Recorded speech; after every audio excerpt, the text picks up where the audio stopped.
Bagaimana pandangan Islam tentang hukum pernikahan beda agama sementara proses pernikahannya sudah dilakukan tapi tidak melalui KUA dengan alasan untuk menghindari zina? Panjang kali sampai hilang napas saya. Tidak ada satupun bapak kepala kantor urusan agama di Indonesia yang berani menikahkan beda agama, karena menurut hukum Islam di Indonesia memakai mazhab Syafi'i tidak boleh nikah dengan agama lain. Pak Kua, boleh nikah beda agama di kantor Kua? Tidak boleh. Tidak ada tawar menawar. Makanya dasar hukumnya Al-Quran.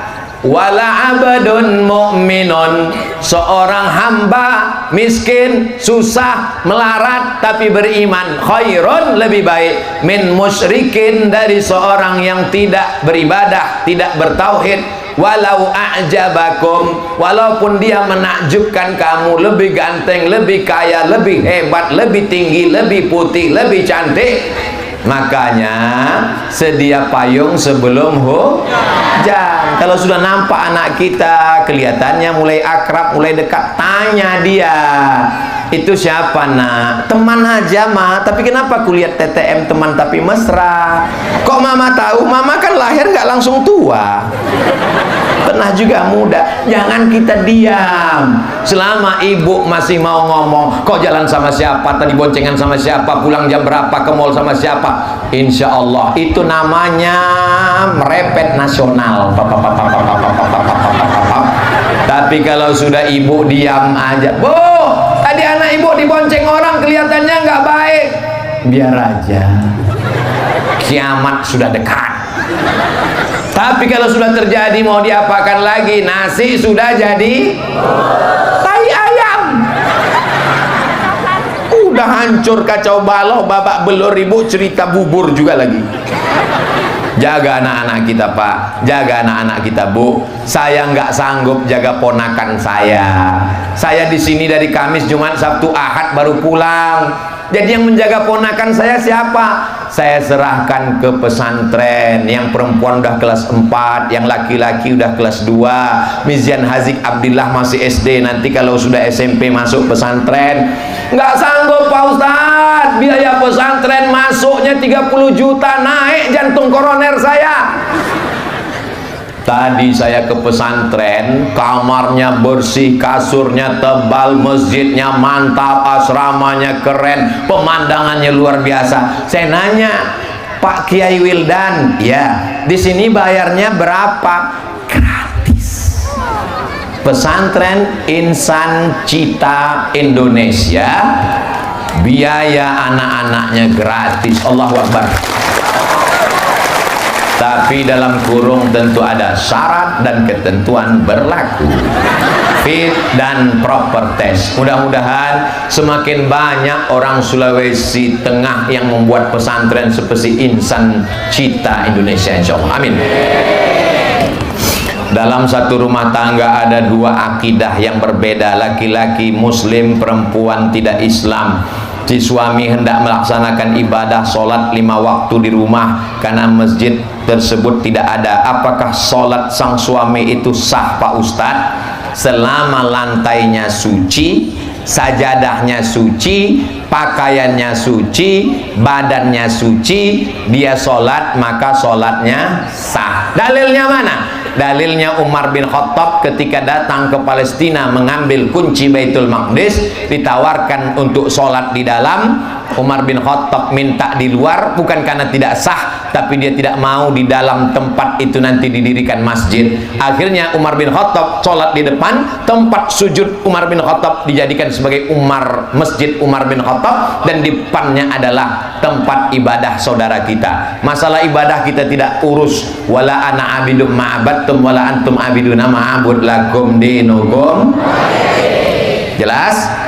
Suci tempat, suci badan, suci pakaian. Kalau di dindingnya itu ada simbol-simbol agama lain, tutup supaya mata kita tidak terganggu.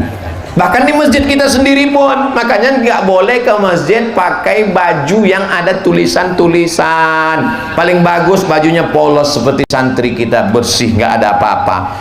Saya kalau sampai ke masjid ada tulisan di belakang, orang di belakang Allahu Akbar, ada tulisan coblos nomor.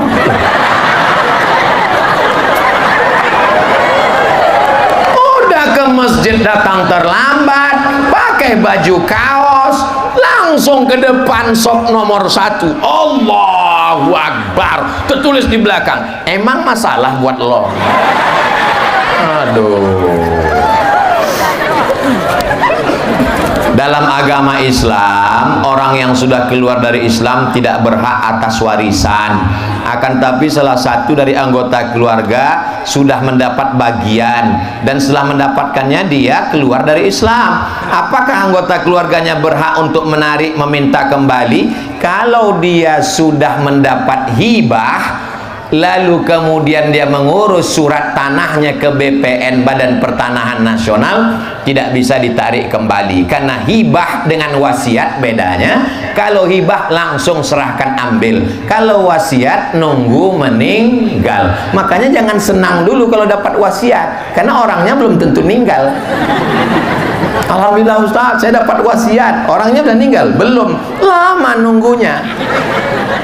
Tapi kalau dia wasiat, kuwasiatkan anakku dapat, maka setelah murtad tidak dapat. Yang menetap, yang menyebabkan tidak dapat harta warisan, pertama putus karena perceraian, yang kedua putus karena keluar Islam, yang ketiga karena membunuh seorang anak nunggu warisan bapaknya. Oh, lama kali kau mati, maka dia tak dapat warisan. Jelas? Ustaz Abdul Somad itu jelas. Kalau ada orang yang ngomong Abdul Somad itu nggak jelas, paket dia habis, ceramahnya putus-putus. 4, kita tahu narkoba itu kan barang haram. Narkoba itu haram apa enggak? Akan tetapi penyebaran narkoba di tengah masyarakat sangat maju. Hal ini dibuktikan dengan prosentase penggunaan dan pengedaran sangat signifikan. Apa upaya yang kami lakukan untuk menghentikannya, sementara di sisi lain banyak penegak hukum melakukan tindak pidana tersebut? Bapak, ibu ngontrol anak-anaknya. Kullukum ra'in, setiap kamu Pak adalah pemimpin. Wa kullukum mas'ulun an ra'iyatih, kalian akan diminta tanggung jawab di hadapan Allah Subhanahu wa taala. Sebelum ke Mesir, saya kuliah di ibu kota provinsi dengan adik saya. Emak saya tiap bulan datang ngirim uang belanja. Kami nyewa rumah, kami ambil rumah kontrakan. Lalu kemudian pulang dari sekolah, kami lihat di lantai botol berserakan. Mak, kenapa mak pecahkan botol? Kusangka itu botol khamar, minuman keras. Itu botol parfum, mak. Mak saya bukan wanita biasa, dia luar biasa. Dia tidak hanya sekedar mengandung, melahirkan, mengandung lagi, melahirkan lagi. Ibu